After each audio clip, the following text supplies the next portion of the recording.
नमस्कार दोस्तों, स्वागत है आप सभी का मेरे YouTube channel Mayank study point पे। दोस्तों आज के इस वीडियो में हम लोग बात करेंगे MBA third semester IT infrastructure management का असाइनमेंट के ऊपर, जो ITSM का स्ट्रीम के बच्चों के लिए है। तो दोस्तों वीडियो में आगे बढ़ने से पहले मैं आप सभी को बहुत बहुत धन्यवाद करना चाहता हूँ कि आपके मदद से और आपके सपोर्ट से आज हमारा परिवार 2000 का परिवार में बदल गया है। इसके लिए बहुत बहुत आपको शुभकामनाएं। और साथ में अब हम लोग बात करते हैं कि इस असाइनमेंट को हम लोग बनाएंगे कैसे। ये बेसिकली थ्योरी पार्ट है, तो इस असाइनमेंट को बनाने के लिए हम लोग थोड़ा सा NMIMS का गाइडलाइन को समझते हैं। तो पहला गाइडलाइन ये आता है कि आप अपना आंसर जो भी बना रहे हो असाइनमेंट, वो किसी के साथ भी शेयर मत कीजिए। आप अपना असाइनमेंट 0% कॉपी फ्री बनाइए। आप अपने असाइनमेंट में जो फॉन्ट यूज़ करें वो टाइम्स न्यू रोमन या फिर एरियल होना चाहिए, और उसका फॉन्ट साइज 12 होना चाहिए। आप किसी पिक्चर का यूज़ कर रहे हो असाइनमेंट के अंदर, तो वो पिक्चर नॉन कॉपीराइट होना चाहिए। और रेफरेंस लिंक शेयर करो तो वो करना बंद कर दीजिए, क्योंकि कॉपी चेकर को आपके रेफरेंस लिंक से भी ऐसा फील हो सकता है कि आपने आंसर्स को कॉपी करके लिखे हैं। और कोशिश कीजिए ज़्यादा से ज़्यादा आप अपना आंसर अपने वर्ड में लिखिए, कहीं से भी कॉपी मत कीजिए। कॉपी करने से आपको कॉपी केस मिलेगा। अगर आपके असाइनमेंट में 1% का भी कॉपी आता है तो आपको कॉपी केस का इशू फेस करने को मिलेगा और आपको फिर से एग्ज़ाम देना पड़ेगा। तो ये कुछ गाइडलाइंस। अब हम लोग बात करें कि आप लोग स्कोर कैसे करोगे। तो स्कोर करने के लिए थ्योरेटिकल पेपर में आपको इंट्रोडक्शन, बॉडी एंड कॉन्सेप्ट और कंक्लूजन का ध्यान में रखते हुए आंसर्स लिखना है। आपका आंसर अगर 1000 वर्ड लिमिट का है तो आपको मिनिमम 950 या फिर 900 वर्ड्स लिखने हैं और मैक्सिमम 1100 वर्ड्स लिखने हैं। इससे ज़्यादा और इससे कम मत लिखिएगा। अगर किसी क्वेश्चन में ऐसा नोट दिया हुआ है कि आप 750 वर्ड्स या फिर एक लिमिट दिया हुआ है कि इतना तक में लिख सकते हो, तो फिर आप लिखिएगा, वरना लिखने की ज़रूरत नहीं। आप 900 कम से कम 900 वर्ड कवर कीजिएगा। और मैं आपको यही सजेस्ट करूंगा कि अगर वो 750 या फिर कुछ भी XYZ वर्ड दे रहे हैं कि आपको इतना वर्ड लिखना है, तो आप थोड़ा सा उसको एक्सटेंड करने की कोशिश कीजिए, क्योंकि कुछ भी हो सकता है क्योंकि इस बार क्वेश्चन बहुत टाइम रिवाइज्ड हुए, तो हो सकता है वो नोट को भी हटा दिया जाए। इसीलिए आप अपना क्वेश्चन कम से कम 1000 वर्ड के लगभग के लिखिएगा। अब बात करें 500 वर्ड्स के लिए, तो 500 वर्ड्स में आपको 450 वर्ड्स मिनिमम और 550 वर्ड्स मैक्सिमम लिखने हैं। इससे ज़्यादा और इससे कम मत लिखिएगा। तो अब हम लोग क्वेश्चन नंबर 1 की तरफ चलते हैं। तो क्वेश्चन नंबर 1 में ये बताया गया कि ओवर द ईयर्स गवर्नमेंट और private organization have been promoting green computing. Government और प्राइवेट ऑर्गेनाइजेशन जो है बहुत समय से ग्रीन कंप्यूटिंग को प्रमोट करते हैं और उसका यूज़ कर रहे हैं। तो आपको यहाँ पे ये क्या करना है, suggest approaches that IT organization can take to implement green computing. अब आपको यहाँ पे उनके किसी IT ऑर्गेनाइजेशन को एक अप्रोच करना है, सजेस्ट करना है अप्रोच कि वो ग्रीन कंप्यूटिंग में क्या क्या इम्प्लीमेंट करे। तो इसके लिए हम लोग ई-बुक में चलते हैं। दोस्तों आपको PDF का लिंक नीचे डिस्क्रिप्शन में मिलेगा, जहाँ पे आपको हार्ड बुक और ई-बुक दोनों का पेज रेफरेंस दिया रहेगा। तो हम लोग फिलहाल के लिए ई-बुक के अंदर चलते हैं, और ई-बुक में हम लोग पेज नंबर 234 में चलते हैं। Page number 234। इसमें आने के बाद हम लोग यहाँ पे पहले व्हाट इज ग्रीन कंप्यूटिंग लिखा रहा है।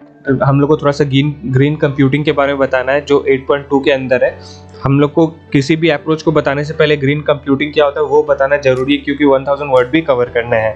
तो आप यहाँ पे ग्रीन कंप्यूटिंग क्या होता है पहले वो बता देना। वो बताने के बाद फिर उसके अगर ऑब्जेक्टिव्स अगर चाहो तो आप बता सकते हो।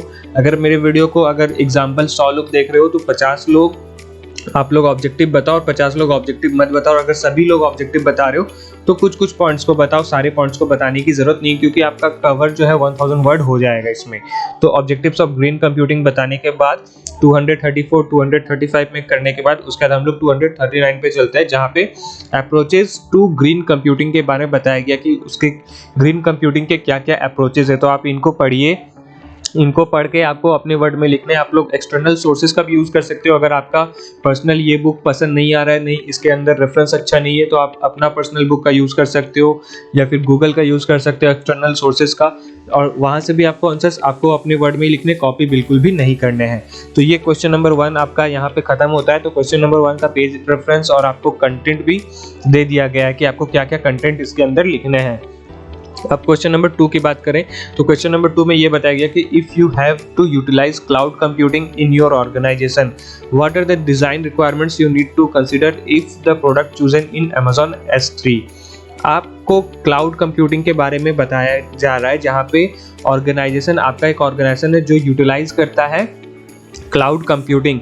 अब आपको यहाँ पे ये बताना है कि what are the design requirements, मतलब कि अगर Amazon S3 इस प्रोडक्ट को चूज़ करता है तो आप किस किस तरीके से अपना डिज़ाइन उनका जो रिक्वायरमेंट है उस डिज़ाइन को किस तरीके से आप दिखाओगे, उनका जो नीड है, उनका जो रिक्वायरमेंट है उसे किस तरीके से आप डिज़ाइन करोगे Amazon S3 के लिए।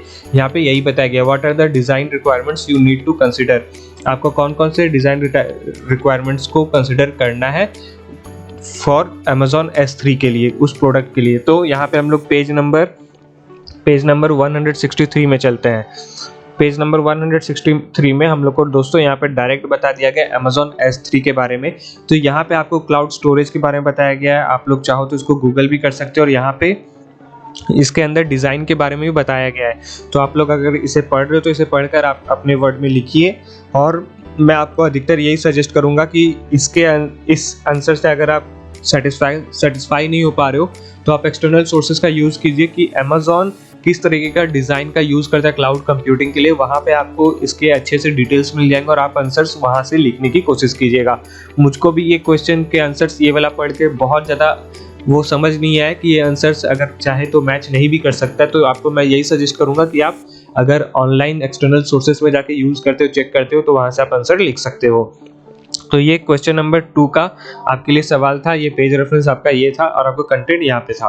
अब क्वेश्चन नंबर 3 A और B के बारे में बात करते हैं।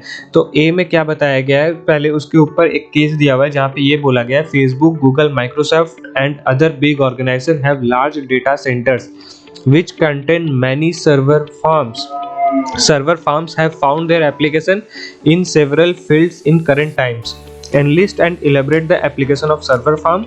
If you are monitoring the server farm, what possible states can it be in? अब यहाँ पे जो enlist and elaborate the application of server farm के बारे में बताया गया, जहाँ पे आपको server farm क्या होता है और उसके applications को elaborate करने को बोला गया है। तो उसके लिए हम लोग पेज नंबर 65 में चलते हैं। पेज नंबर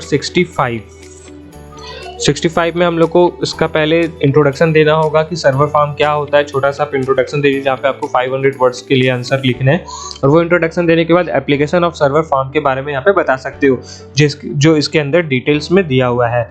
आप उसको एक एक उसके पॉइंट्स को, क्लस्टर कंप्यूटिंग और भी इसके जो डिफरेंट पॉइंट्स है, web hosting, scientific stimulation, 3D rendering, इन सभी को आप अपने वर्ड्स में अच्छे से लिखिए और 500 वर्ड्स कवर करने की कोशिश कीजिए। और ये करने के बाद एक छोटा सा कंक्लूजन भी दे सकते हो, आप एग्जांपल भी दे सकते हो कि अच्छा ये इसका यूज़ करके हम लोग ऐसा कर सकते हैं। तो आपका 3A का क्वेश्चन जो है सॉल्व हो गया। और 3B के लिए हम लोग पेज नंबर 68 में चलते हैं।